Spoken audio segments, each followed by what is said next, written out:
Okay. Really, Astrea doesn't need an introduction to most of you as well. But the thing that I love to say about her first is that she's an artist, a performer, very creative. She's a psychoanalyst. And the other thing that personally I find so incredibly impressive is that she works with street people, which just warms my heart to no extent. So I'm going to turn it over to you, and we're always in for a treat. Thank you. Okay. I'll be reading, but in some parts there will be a little artistic songs. Hide, run. I can't run. There is nothing. My eyes are closed. Thank God, no one will come and hurt me. I am safe. I killed everyone. I am a murderer. As there is no one else in the world, no one will sentence me. I am free, free from everyone. It's only me now. And the animals, of course. And I love lizards, but I will eat them. The plants, the cold, humid air, only me and the air, the grass, and hopefully the mountains, the rivers, water. I am thirsty. I'm not hungry. I am full of void, full of nothing, full of emptiness. I'm happy now that I killed everyone. I can laugh out loud. I can leave my refuge, my hiding place. It was never a shelter. I never felt safe. Now I am safe. It was a small library, and I asked the receptionist for a psychoanalytic book. The title was A Child is Being Killed.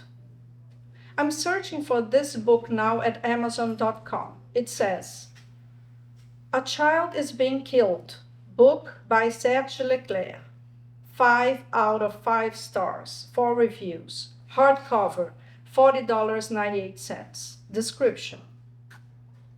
The powerful thesis of this book is that in order to achieve full selfhood, we must all repeatedly and endlessly kill the phantasmatic image of ourselves instilled in us by our parents.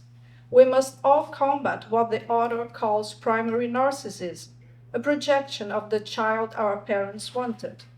Each of us carries as a burden an unconscious secret of our parents, a hidden desire that we are made to live out, but that we must kill in order to be born. This idea touches on some of fundamental issues of psychoanalytic theory.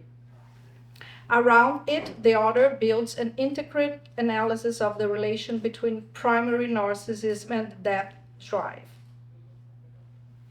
I asked the receptionist at the library for this book, and she looked at me as if I was a child murderer. If that book would help me achieve my plan of killing a child. I was feeling uncomfortable for her, so with my empathic soul, I explained what the book was about. I told her that inside all of us there is a spoiled, demanding child, and I asked her if inside her she could identify that annoying child. She nodded. Well, that internal child, I said, we must kill in order to live a lighter and better life.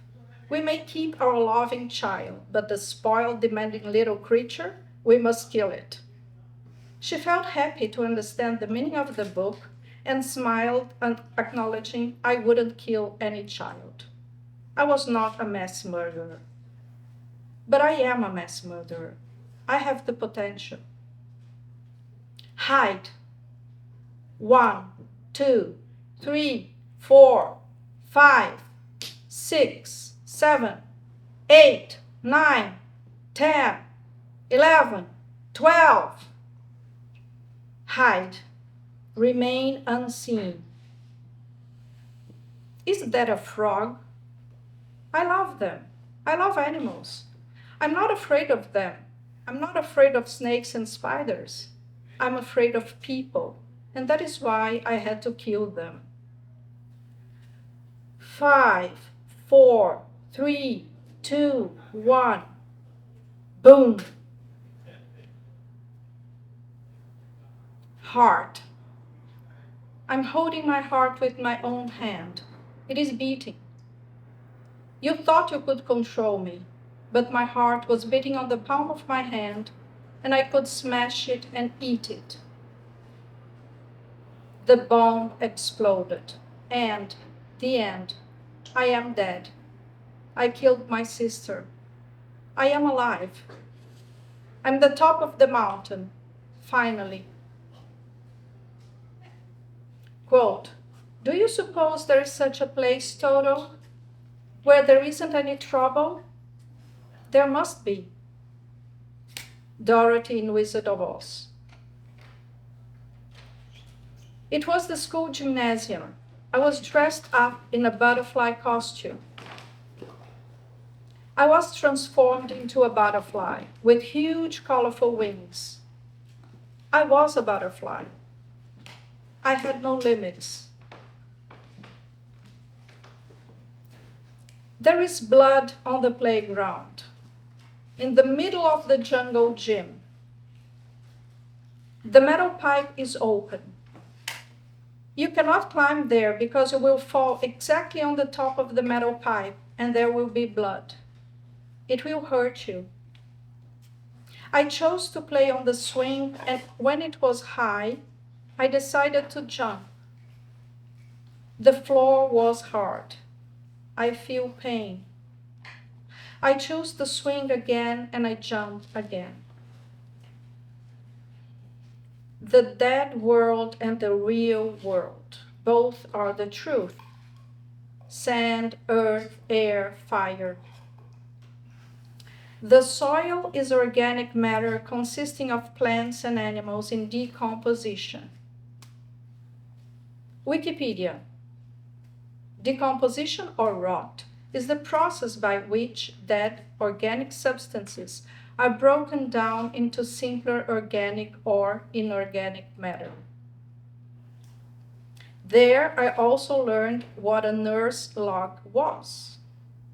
A nurse log is a fallen tree which, as it decays, provides ecological facilitation to seedlings. The process of decomposition is essential for recycling the finite matter. Bodies of living organisms begin to decompose shortly after death. Death. Quote, turn me loose from your hands, let me fly to distant lands. For this dark and lonely room projects a shadow cast in gloom, and these shadows turn from purple into gray. For just a skyline pigeon dreaming of the open, waiting for the day that he can spread his wings and fly away again. Fly away, skyline pigeon, fly towards the dreams you've left so very far behind. Let me wake up in the morning to the smell of new mown hay, to laugh and cry, to live and die in the brightness of my day. I want to hear the pealing bells of distant churches sing, but most of all, please free me from this aching metal ring and open out this cage towards the sun. For just this skyline pigeon, dreaming of the open, waiting for the day that he can spread his wings and fly away again, towards the dreams you've left so very far behind. Music composed by Elton John and lyrics by Bernie Taupin. O samba da minha terra deixa a gente mole, quando se canta todo mundo bole. Eu nasci como samba, no samba me criei, do danado do samba nunca me separei. Quem não gosta do samba, bom sujeito não é, é ruim da cabeça ou doente do pé. O samba da minha terra deixa a gente mole, quando se canta todo mundo bole. Song by Dorival Caymmi. When I was 7 at my primary school, the nun told me I could go to church to pray. So I did it. I entered the school church. It was absolutely quiet, and I loved it. The silence and the shadowy lights. I got on my knees, I put the palms of my hands together, I closed my eyes and I prayed. The nun said that I could talk to God and he would listen. I had my eyes closed and I was praying. I didn't look at him suffering on the cross, bleeding, wounded, injured, covered with lacerations. His head would be hanging loose. If I had looked at him, I would have felt compassion. I would have felt love and compassion. The nuclear bomb exploded. I saw the mushroom shape forming on the horizon. I knew that the dust would eventually reach me. I could not escape. There was nothing I could do. I would die. I killed everyone, but I didn't know for that to happen, I would have to die also. I wanted to save my therapist, though.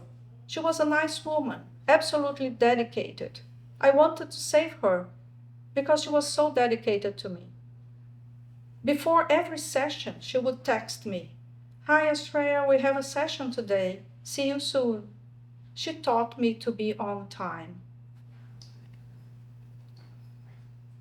Somewhere over the rainbow, way up high, there's a land that I heard of once in a lullaby. Somewhere over the rainbow, bluebirds fly. Birds fly over the rainbow, why then, oh, why can't I? Close your eyes. My eyes are closed. Good. Now with your eyes closed, imagine the world you want and it will appear in front of you. What's your wish? What I want is a pink world. It happened. Everything is pink now. See, I told you. I want a green grass with a pink sky. Wish, wish, a rainbow, birds flying on a pink sky. What a perfect landscape. I can roll on the grass and smile. I love it. I can smile and enjoy this perfect world. My heart is smiling. I feel joy and happiness. I feel a sense of fulfillment, satisfaction, and some kind of heat around my body. When a scary monster shows up, threatening to destroy this perfect world, I talk to the monster and he disappears. Better said, he's transformed into something I can talk to. It's very simple. Talking to a monster makes it not a monster anymore, and I can visualize my perfect world again. Whenever I want, wherever I go. I have a perfect world that I can carry inside me. Cecilia, one of my patients, said to me months ago she was using drugs, but she wasn't pleased with that. She was facing some difficult moments in her life. Her boyfriend had dumped her, her boss was abusing her with extra work, without paying her, not to mention that her mother was threatening to kill herself because Cecilia wasn't giving her the attention she wanted. She said that she was using drugs usually on weekends after taking some drinks. I told her that all seemed right to me because we need some kind of narcotic. But she was telling me that she didn't want to use drugs anymore. Not wine, not alcohol, and especially not any chemical drug. She told me the reason was she was doing quite a mess when she used drugs, like talking to her former boyfriend, asking from him his attention, or she would be texting him more than it was reasonable. She would also be going to nightclubs without really enjoying it. She told me she wanted to stop that behavior and especially stop taking drugs. She didn't want to be out of herself anymore. And I was telling her the opposite, that we need to be out of ourselves. I was telling her that narcotics were needed. She felt confused. How could a professional analyst tell her that alcohol and drugs are needed? She patiently waited for my explanation, and I gave her. I told her that watching a movie, going to a park, could also be narcotic because we are distracted and disconnected from ourselves and disconnected from the harsh, demanding reality. Because we are in connection with the thing we are watching, listening, or when we are reading a book, we are completely immersed in that other reality. And that is a narcotic. They are distractions, recreations. When we are listening to a song, it happens the same thing. We lose ourselves. Listening to a song that we really enjoy, we are inside the music. We are every note of it. We are the music. We forget about ourselves. And then we can dance and escape from reality. She felt relieved that I was not telling her that she needed to be using any chemical drug or take alcohol. I was telling her to expand her options, considering other ways of coping with the hard reality and finding other ways of forgetting about herself. I was telling her that we don't have to be dealing and coping with the hard reality every moment of our lives. We need some recreational time, some time out. We need distractions. What we need, in other words, is fantasy. Fantasizing is a way of coping with the hard reality of life. If we live our lives without any fantasy, only facing the miserable aspects of existence, only watching the news, only working on a bureaucratic and boring job all day long, living only our corporeal lives as a mechanical human being, it will be unbearable to live. We feel despair. We wish to die. As someone said, routine is lethal. But on the other hand, if we do not face the hard facts of life, living in a fantasy world, playing video games all day long, watching movies all day, drinking alcohol, melancholic or the opposite in a manic state, or using drugs every day, we are directing ourselves towards death. Those are the two extremities of the rope. On one end, there is the hard, painful facts of existence. On the other, total imagination, pure fantasy. On both extremities, there is death. My point is that we need fantasy to live, otherwise we die. But how much fantasy? There is a movie by Ricky Gervais called The Invention of Lying. The movie depicts a world where no one can lie. It's a boring world. One day, the main character, Ricky Gervais, invents lie, and consequently, he invents fiction. The boring world suddenly seems to be much more alive. There is another movie called Precious. Precious is the name of the main character of the movie. She's a teenager, 17-year-old black girl from Harlem, who has one baby and she's already pregnant to give birth to another baby. Her father is the father of her babies. In other words, she's being raped and abused by her own father constantly with her mother's consent. By the end of the movie, she can put all her past behind her and feel confident to reconstruct her life, looking for a better future for her and her babies. I believe the reason why she felt confident to transform her life was because of some reasons, some factors. Precious had a loving teacher who listened to her and gave her time. her teacher would be waiting for Precious to feel comfortable to express herself. That is the role of a therapist, giving our patient time.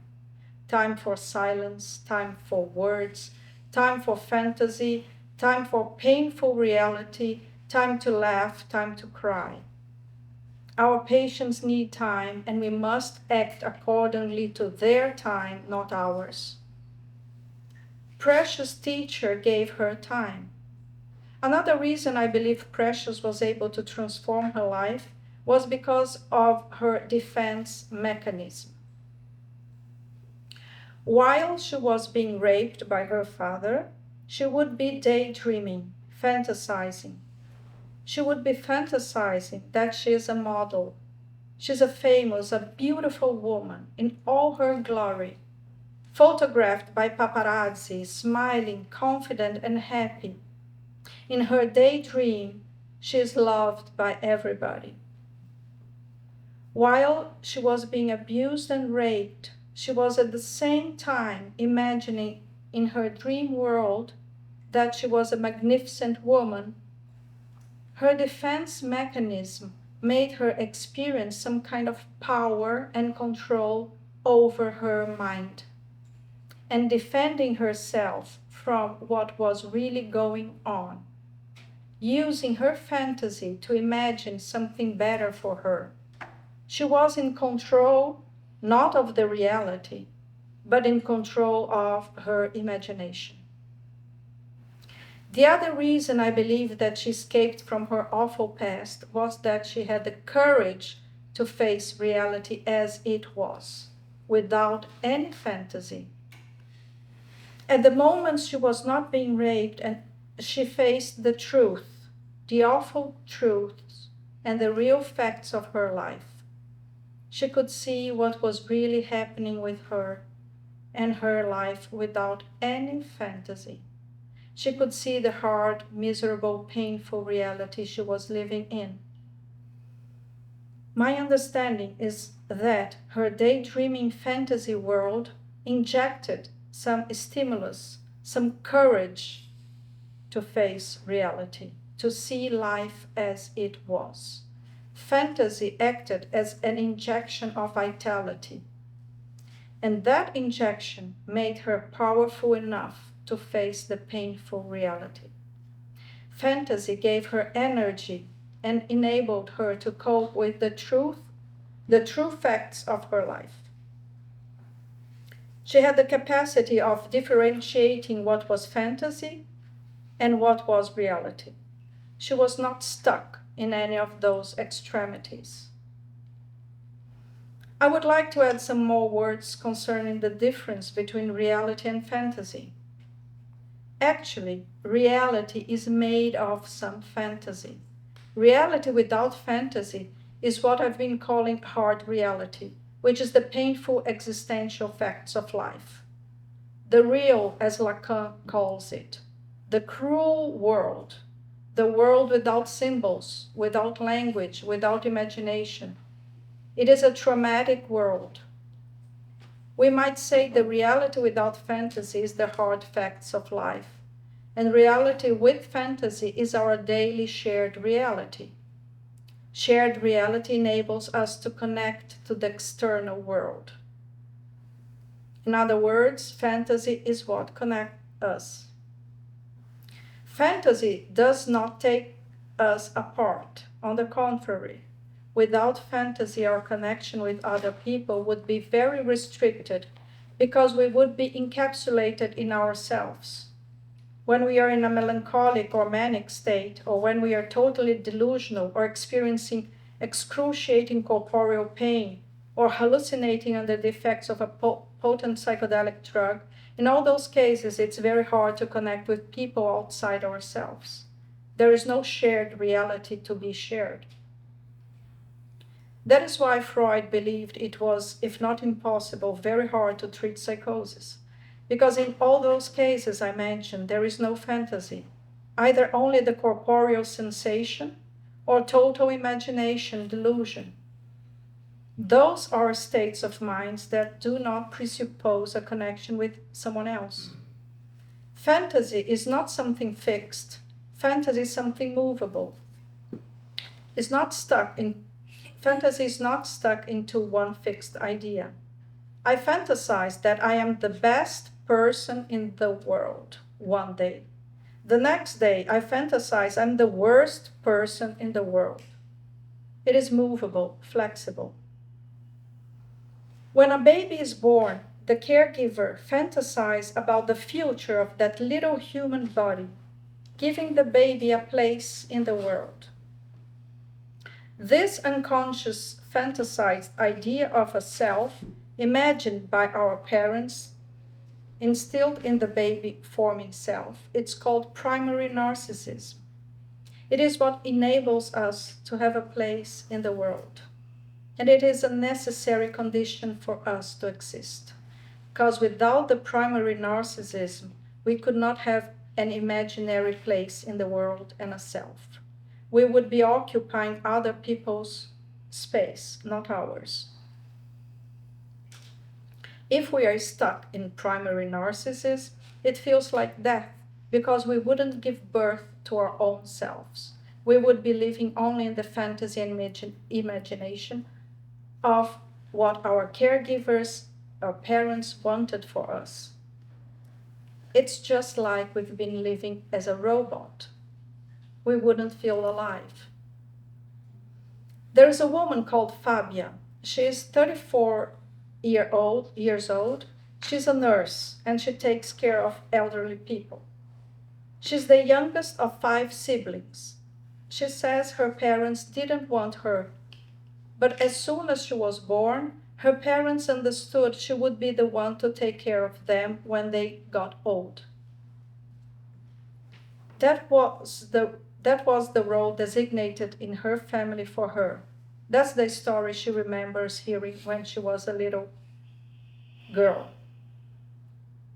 Although her parents are already dead, her job now is to take care of older people.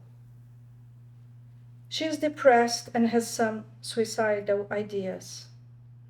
It is hard to know if her choice to be a nurse was really her choice or something that was inscribed in her mind by her parents, which now she can confront and analyze.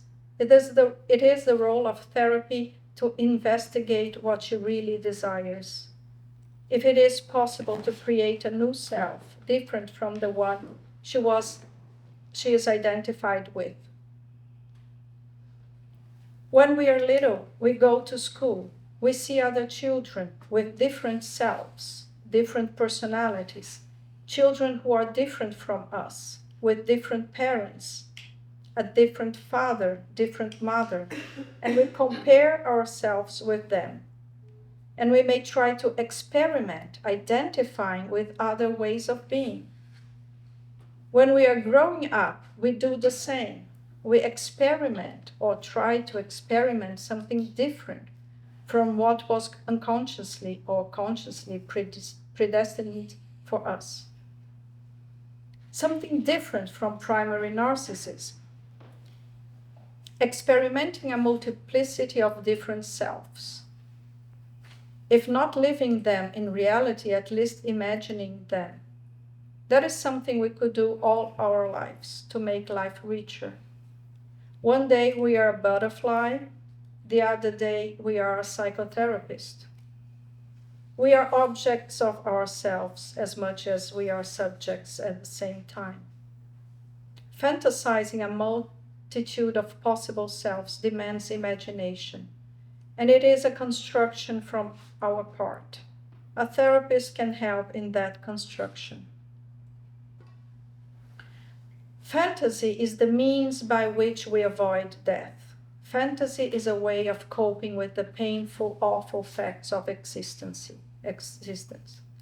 Fantasizing, daydreaming, imagination, creation, invention, dreaming, those actions are necessary for us to feel alive. Watching movies, listening to songs, reading books, drawing, painting, writing, telling jokes, playing games, laughing, going to the theater, going to parks. chatting with friends, dating, dining out, drinking wine, enable us to share fantasies. As it's not something stuck, it's movable, invented by us together. The moment we need to face the hard reality of life, if we have had enough joy inside our hearts, nurtured by wonderful, fantastic moments we had, we will be more powerful to face the inevitable, dark, painful truth of reality. Nietzsche says he went to Hades, the place where the dead go. There he chatted with many dead philosophers. He mentions Plato, Schopenhauer, Epicurus, Spinoza, among others. Nietzsche says that they looked much more alive than his contemporaries. People who were alive seemed to Nietzsche people with no vitality at all, while those others, the dead ones, seemed to him much more alive. The reason was because the dead philosophers he mentioned had courage to see reality as it was, without using narcotics all day long, without numbing themselves all day, forgetting who they were, masquerading the painful facts of life with one of the most powerful narcotics there is, the concept of eternal life, life after death. On the contrary, they confronted the painful reality, believing in something more, dreaming of something more, enthusiastically living their lives with fantasy, invention, imagining something more than their mundane reality, creating things that could be achieved in this life, not in the afterlife. What matters is not eternal life. What mattered to us, says Nietzsche, is eternal liveliness. Dreaming of the open, waiting for the day that he can spread his wings and fly away again. Fly away, skyline pigeon, fly towards the dreams you've left so very far behind. Thank you.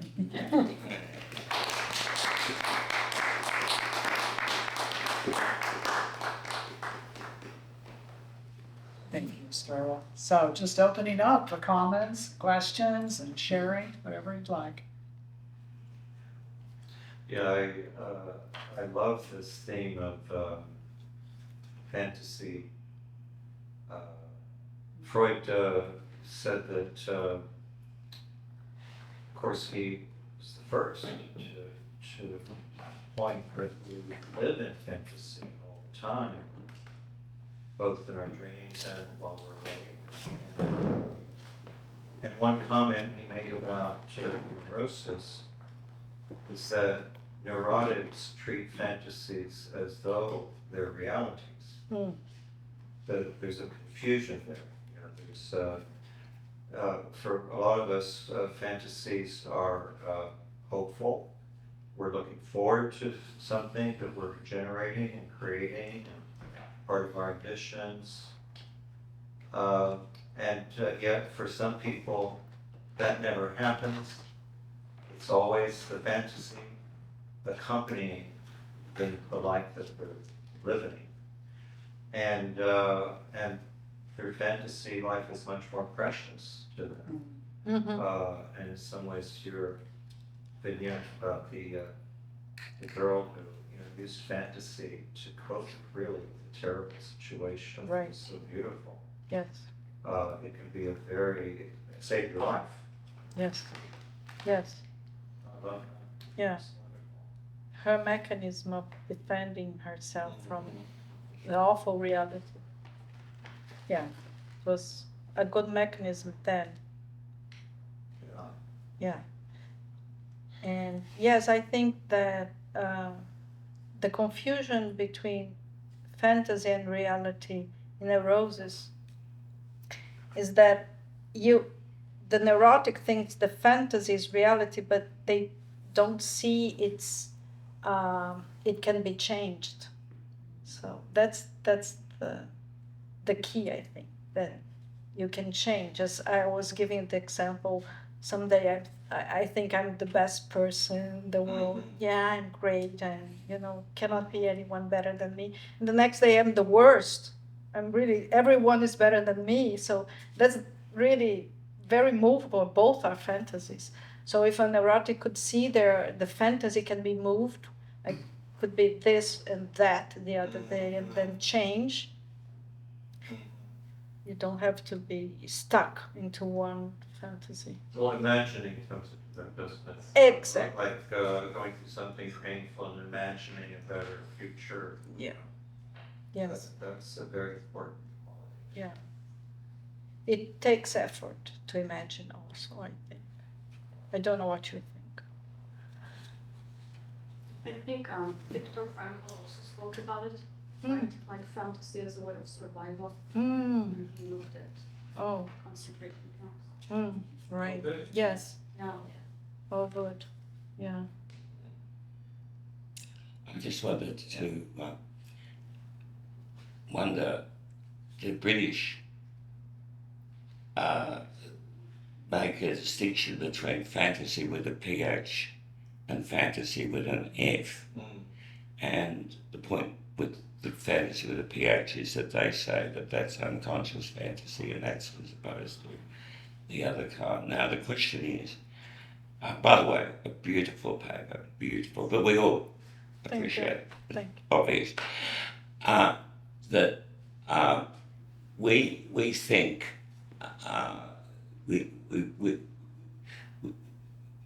that I'm thinking of the denial of death, for example, and Specker, that there's this idea that, we spend our time, denying death and won't let it in, and what happens and so on.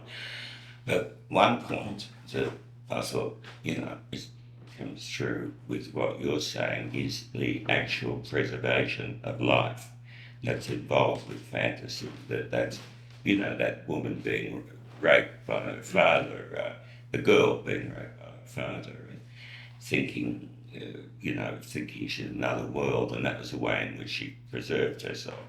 And indeed, very often, I think it's really, really true that we can we move away deliberately to the narcotics you're talking about, whether it's TV or dinner or sex or whatever it's to be. We need something to lessen the load and to take a breather and connect, be able to deal with a very difficult reality. So it's actually really positive. And then on the other hand, having fantasy all the time, living a life of fantasy, away from completely ignoring the reality is, not very good. So if faced with not really an either or situation, but this sort of balance and how you get to, you get to that balance. I think, for example, like this room, I mentioned the word Donald Trump. etc. Well, fair enough. But one of the things is that we have to, in our lives, keep going in our lives. We can't get too preoccupied. You've got to be somewhat preoccupied, but not too preoccupied because you drive yourself crazy, etc. And you've got to, and one of the and also, like I was saying yesterday about how the psychoanalysts on the listserv here in America destroying each other, etc., and there's all these things happening, and you could, one of the things I think it's a great thing about the Esalen group and our training group is that we're not nobody's saying that the rest of psychoanalysis is all shit and they don't like it in any way, or that we have the only answer.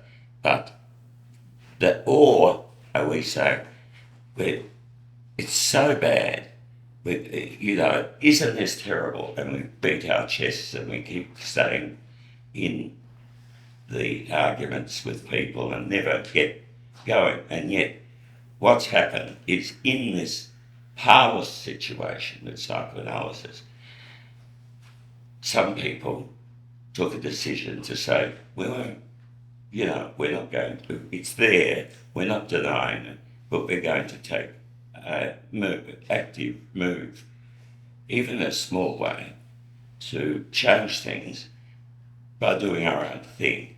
So it's very difficult to nuance that, I think. Yeah. What do you think?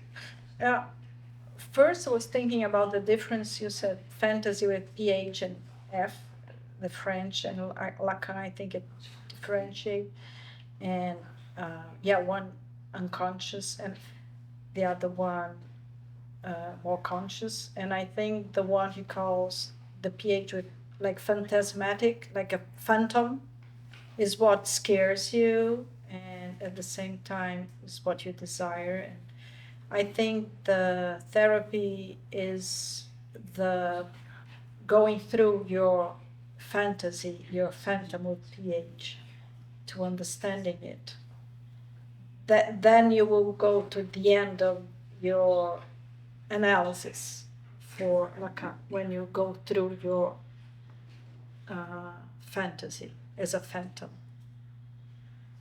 something that scares you. And I was thinking while you were talking that we were not the ones who asked to be here in this planet, so it's not it's somehow our responsibility to do. I'm not sure. I think that we don't have to be so hard on ourselves. That's what I was thinking. Because we didn't ask, to come. I think some people think they asked. I don't know. I don't think. I don't know what you think, but because sometimes you say, "Oh, I have to do this for the other person. I have to do this for me." And sometimes I say, "Why you let God or whatever you believe take care of some of the stuff. You cannot take care of everything. Or we shouldn't be taking care of everything. Let destiny takes care if you don't believe in God. Let some kind of force, the life force, take care."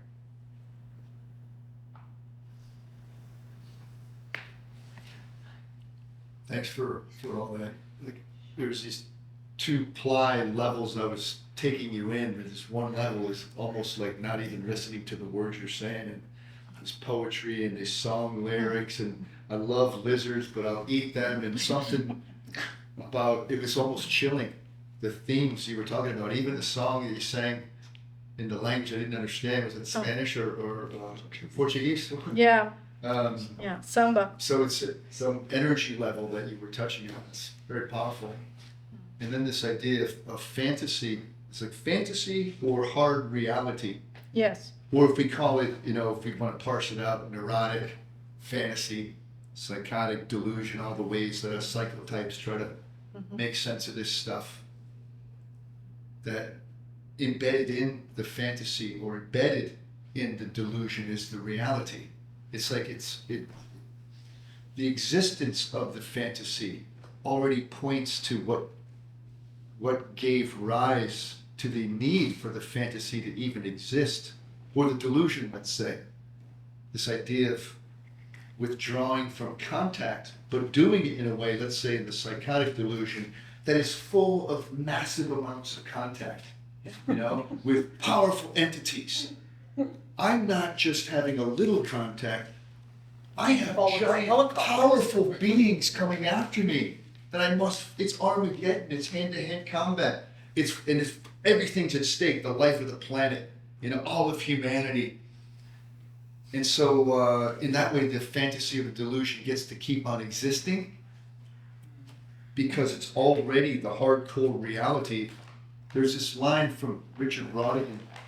He's a pretty cool poet, by the way. He talks about becoming a translator for a language that doesn't exist.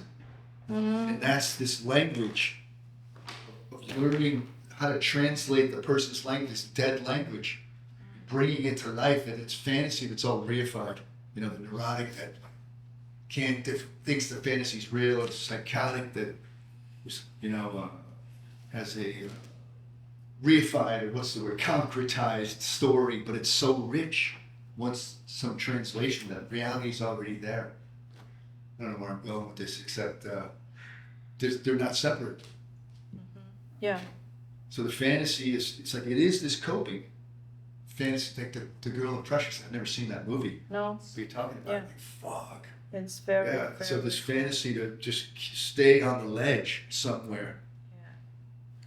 Yeah. But then it's also it's a fantasy about some connection that is different than the one that the fantasy grew out of. So Yes.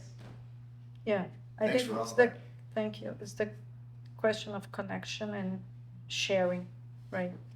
How much fantasy is shared? How much fantasy is your own self, you and you, and how much? Yeah, I think it's a question of sharing fantasy. Let's also think that I think it's Neil Kahn maybe he talks about polyvalence, like what's embedded in all the layers of a story, whether it's a fantasy or a history, or embedded in language, and what does it take for all those layers to be revealed without any of them needing to go away? So, Yeah, right. First off, thank you. This was a powerful, moving presentation, or whatever. I don't even know what to call it. It was intuitive and raw. It was great. Thank you. I think for me, what really kind of resonated was the violence of it, right? Killing yourself, killing the child, killing the lizard. But I kind of thought about that in the context of, the harshness of reality, right? And that in order to really kind of overcome, or to, do as Precious did, is kind of reconstruct herself, is really kind of facing those hard realities and really kind of stepping into, the violence of living, and confronting it. And that's kind of how I interpreted the use of killing in some ways. Yeah. I don't know if you're open to sharing this now or maybe after, but I was just curious about the songs and that you chose for that, and if there was a particular one that felt really important to you in this piece. Yeah. Well, thank you. I think first, then I will talk about the songs. The killing, I think, it's, I think, something rationally, it's something we do, like when we kill our own child, on our own liveliness, our own spontaneity. Sometimes, to be in the world, we kill so many good aspects of ourselves, and some of them must be that the one I was talking about, the spoiled child. I want that now. I want everything now. And then, but then the loving one, sometimes we kill, and that's not a good thing to do. And the other thing about the killing is that I understand that in psychosis, it's we kill connection, we kill everyone, and we kill ourselves. We kill connection. We are encapsulated in our own world. So that was the killing about. the killing was about no connection with other people, no fantasy, no way of connection. Yeah. About the songs, I think this one by Bernie Taupin, he writes the Elton John songs, and I think it's so good because it's about dreams, and then open up yourself to dreams that you forgot or you forget about your dreams. So it's rescuing your dreams. Then the samba, it's because of, I'm from Brazil, and I think that it's something like the spontaneity. It's a song that every Brazilian knows this song. Everyone. It's very, very old song, I think from the 40s. And in Carnival, I think it's a song that, it's very popular, and I think that's why I'm not sure why I chose this. And then there is the dream, Wizard of Oz, Somewhere Over the Rainbow. Then it's all about fantasy, right? Yeah, I love that last line, about the birds flying. And Mhm. Yes. Right. thank you. Do you ever sing to your patients? No. Would you like to? Never thought of that. What did you say, Michael? Did you ever sing in a session? I am really surprised to hear that. I just would assume that you did. I Really? can picture it, yeah. Yeah. Well, that would be a little strange. Very Insist on an expert singing. Great. Now, I'm not suggesting you do it, but I have to say, in my fantasy world, you do. Strange isn't so bad. Maybe the tone of voice, like this. Relaxation is also Yeah. important. Maybe You for a don't child always- therapist, that would work. Yeah. I just wanted to ask you, Astrea, if you had any thoughts about how to distinguish between fantasy and imagining? Do you think they're the same, or there's a distinction? No, I don't think there's distinction. I think imagining is the process. Fantasy may be more one concept, one idea, but I don't differentiate them. No.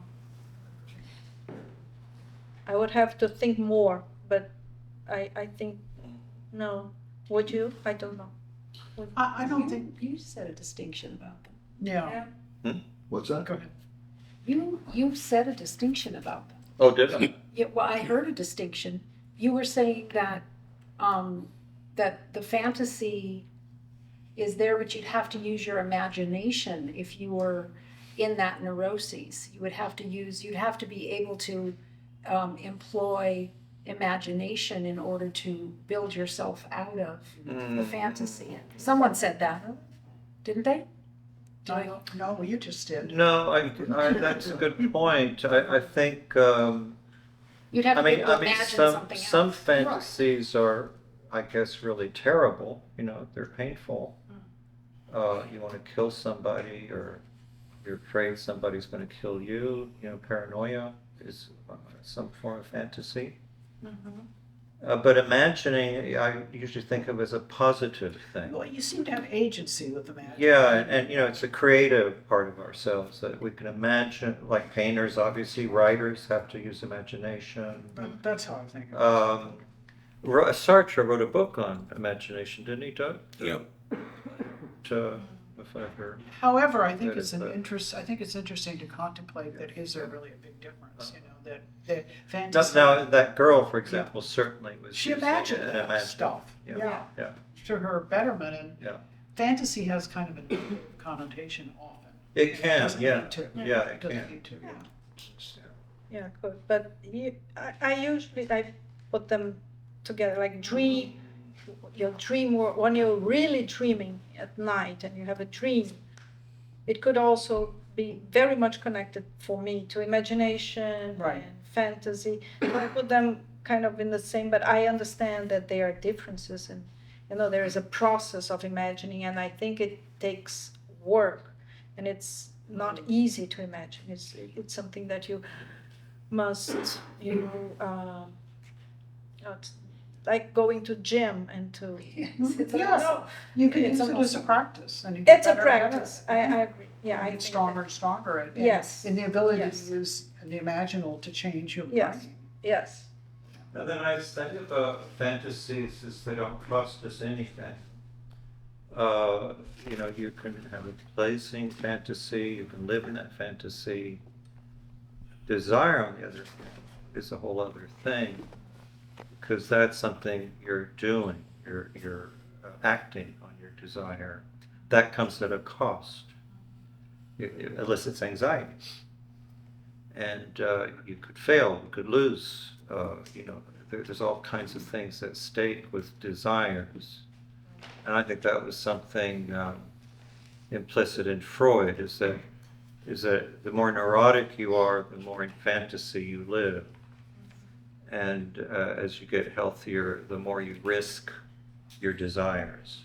You put yourself out there on the line, succeed or fail. And that's something that fantasies don't require risk at all. I was thinking that, from what you were saying, that fantasy, we talk about being, say, lost in fantasy. It's like fantasy happens to you in a way. And you live a life of fantasy. That means you aren't there, but you're a victim of it in a way. But imagination, let's say, you say, going back to that example of the woman, of the girl being raped, and she's having, now, I think what she does is imagine that she's in some other world, model or whatever. I don't think it sounds right to say, oh, she fantasizes that she's in another world, because part of it is that if you actively fantasize, if you say, oh, I'm doing that as sort of like a defense, and I'm fantasizing, what I'm doing is saying, this isn't real, actually, at the same time as having this thing. You're sort of saying, I think if you put it in that way, in a positive, action way, I'm going to fantasize that, you're immediately cutting yourself off, your legs off it, because you're saying this isn't true. Whereas I think if you say, I imagine I am a model and I'm doing this and that, you're sort of putting yourself into an active role to combat what's going on. I don't know, And along those same lines, what about the autonomy of it? The choice, like your distinction. One could be said that it's a choice, and the other one could be that it's of necessity. It's sort of like takes you over, comes upon you, and it's deeply, organizational and beyond, any intentionality or choice in that. Like fantasy. Yeah. Yeah. So Precious would have. She would have, that would have been, like you said, a defensive process that saved her. But did that get it? What you were trying to make? Yeah, I think that you actively, it's a way you have of getting out of it. Renard mentioned Viktor Frankl. You'd be imagining and thinking and all, but I don't know whether if you're Viktor Frankl in the concentration camp, you'd exactly fantasize. You might surrender to some kind of fantasy, to let go and allow that. To me, fantasy is a bit like, like free association. It's a bit like it is what falls. Einfall for Freud was, he used that word. It means that which it falls in, and it falls in. Whereas I think imagination, as you were saying, Astrea, often that is something you actively use, like you're a creative artist, for example, and you use your imagination for something. So it's an active part of it. What I said before is a verb. It's just not something that you're stuck with. Whereas a fantasy, you can have a fantasy that you're stuck with. It just keeps coming back to you, and you can't do nothing. You can't do anything about it. So it's passive. But and where it comes from can be unconscious, may not be. Something that Doug and Heather had said. First, Doug was talking about being, which one are you at the mercy of? And then Heather, you were talking about choice. So imagination, fantasy with a PH, fantasy with an F, delusion, dissociation, splitting, repression. Which one of those aren't choice? Who's doing the choosing if it's not the person somewhere? Who's choosing the fantasy or the imagination or the delusion? Who's selecting it? Who's even selecting the psychosis or the narcissism or the paranoia? Who constructed that as a psychic makeup? Was it Great question. You're going to add something? just in terms of, like, if it wasn't me constructing my paranoid structure, Yeah. too much self-disclosure, but if it wasn't me, like, who was it? Who's the creator of that? Right. There's the circumstance, like Precious, her, and then fill in the blank. What is it? Fantasy, imagination, PHF, delusion, dissociation, alters. Who's at the helm? Who's pulling the levers, who's pressing the buttons to construct all that? I don't have the answer. That's a very It's a good question. Huh? It's obviously me. I know. You got? You do? Oh, No, you I for Precious? create my neurosis. Okay. Right. Right, yeah. Yeah. And that's a real, to ponder that is it's not so easy. I constructed my delusion. Not just the most, one of the, I mean, that's the point. Well constructed, it's not so. Right, so when people say things like my fantasy or my depression, my anxiety, like it's a thing that I have, I've always wondered about that language. I think it's a great question, because many of the things we cannot control, so it comes. So I think if you have, since you were a child, since you were born, and later in life, a good mentor, I mean, someone who can, could be a teacher, could be, your parents, but a person that helps you have a self to construct. I think it will help to have this self more in control, but it's never in control. But I think it's a great question. It's me and not me. And also I would like to add something about the fantasy and reality, is that pure fantasy, like in the concentration camp, for example, I think it's very important to know reality. That's what I would like to, in my paper, to point out, that it's not pure fantasy and not pure reality.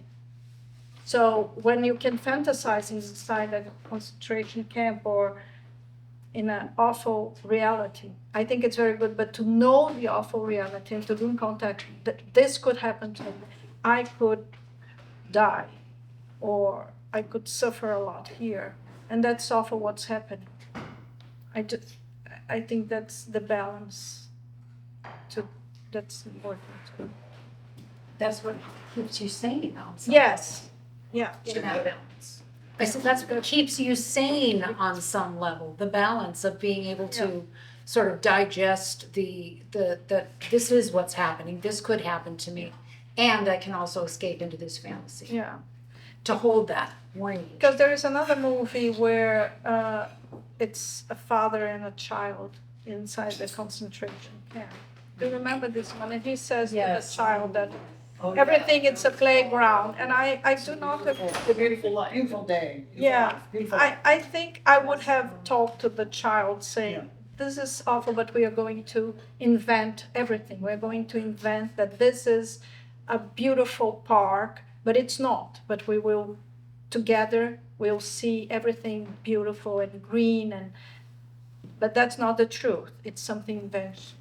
But you'd say it's imagine that. You Imagine. wouldn't say, let's fantasize that. Yeah, okay, Yeah, imagine. exactly. Yeah, okay.